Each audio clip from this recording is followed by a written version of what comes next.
എല്ലാവർക്കും നമസ്കാരം. ഭാഗവത കഥകളിലെ പ്രഹ്ലാദനെക്കുറിച്ചും നരസിംഹാവതാരത്തെക്കുറിച്ചും അറിയാത്ത ആരും ഉണ്ടാവില്ല. ശ്രീമദ് ഭാഗവതത്തിലെ സപ്തമസ്കന്ധത്തിൽ 8, 9 എന്നീ അധ്യായങ്ങളിലാണ് ഈ കഥകൾ വരുന്നത്. നാരായണീയം ദശകം 25 നരസിംഹാവതാരത്തെക്കുറിച്ചാണ് പറയുന്നത്. വൃത്തം ശാർദൂല വിക്രീഡിതം. 24-ാമത്തെ ദശകത്തിൽ ഹിരണ്യകശിപു തൻ്റെ വാളെടുത്ത് തൂണിൽ വെട്ടി എന്നും പിന്നീട് അവിടെ ഉണ്ടായ കാര്യം എനിക്ക് ഇപ്പോൾ പറയാൻ വയ്യ എന്നും പറഞ്ഞ് അങ്ങോട്ട് നിർത്തുകയാണ് ഭട്ടതിരിപ്പാട്.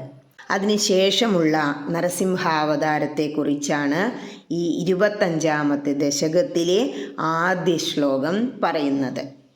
ഹരേ നാരായണ. ഓം നമോ ഭഗവതേ വാസുദേവായ.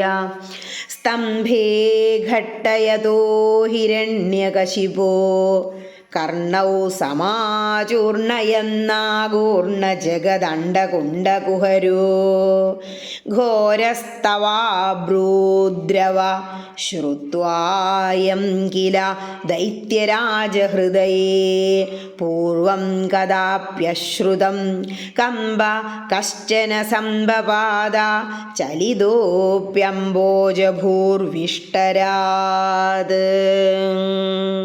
ഇനി ഈ ശ്ലോകത്തിലെ ഓരോ വാക്കുകളുടെയും അർത്ഥത്തെക്കുറിച്ച് ചിന്തിക്കാം. സ്തംഭേ ഘട്ടയത, തൂണിന്മേൽ പ്രഹരിച്ച. ആര്? ഹിരണ്യകശിപു, ഹിരണ്യകശിപുവിൻ്റെ. കർണൗ, കാതുകളെ. സമാചൂർണയൻ, തവിടുപൊടിയാക്കുന്നതും.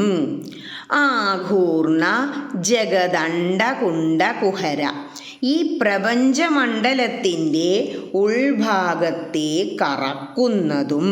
അതായത് ആകൂർണ കുഹര എന്നുവരെയുള്ള ഭാഗം സൂചിപ്പിക്കുന്നത് ബ്രഹ്മാണ്ടത്തിനുള്ളിലുള്ള സകല ജീവജാലങ്ങളെയും ഇട്ട് വട്ടം തിരിക്കുന്നതുപോലെ എന്നാണ്. ഘോര തവ അഭൂത് രവ, ഘോരതരവുമായ രീതിയിൽ അങ്ങ് അപ്പോൾ അട്ടഹസിച്ചു.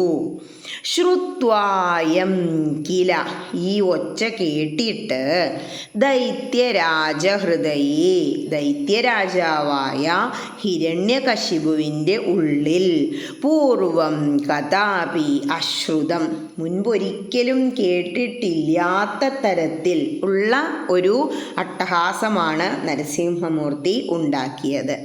കമ്പ കശ്ചന സംഭപാദ, എന്തെന്നില്ലാത്ത ഒരു വിറയൽ, ഒരു കമ്പനം ഉണ്ടായി ആ ദൈത്യരാജൻ്റെ ഹൃദയത്തിനുള്ളിൽ. ചലിത അഭി, ഒന്നിളകിപ്പോയി. ആര്? അംബോജഭൂ, ബ്രഹ്മാവ്. അതായത് ബ്രഹ്മാവ് പോലും ആ ശബ്ദം കേട്ടിട്ട് ഇരിക്കുന്ന ഇടത്തിൽ നിന്ന് ഒന്ന് ഇളകിപ്പോയി. എവിടെ നിന്നാ? എവിടെയാ ഇരിക്കുന്നത്? വിഷ്ടരാത്, തൻ്റെ ഇരിപ്പിടത്തിൽ നിന്നും. അംഭോജ എന്ന് പറയുമ്പോൾ താമരയിലിരിക്കുന്ന ആ ബ്രഹ്മാവ് പോലും സ്വന്തം ഇരിപ്പിടത്തിൽ നിന്നും ഒന്നിളകിപ്പോയി എന്നർത്ഥം. ഇനി ഈ അർത്ഥങ്ങളെല്ലാം മനസ്സിൽ വച്ചുകൊണ്ട് ആ ശ്ലോകം ഒന്നുകൂടി ചൊല്ലി നോക്കണം. എന്താ പറയണേ? തൂണിൽ വെട്ടിയ ആ ഹിരണ്യകശിപുവിൻ്റെ ചെവികളെപ്പോലും പൊട്ടിക്കുന്നതും പ്രപഞ്ചമണ്ഡലത്തിൻ്റെ ഉൾഭാഗത്തെ കറക്കുന്നതും ഘോരതരവുമായ രീതിയിൽ അങ്ങ് അപ്പോൾ അട്ടഹസിച്ചു. പണ്ടൊരിക്കലും കേട്ടിട്ടില്ലാത്ത ആ ശബ്ദം കേട്ട് ആ അസുരരാജൻ്റെ ഹൃദയത്തിൽ എന്തെന്നില്ലാത്ത ഒരു പ്രകമ്പനമുണ്ടായി.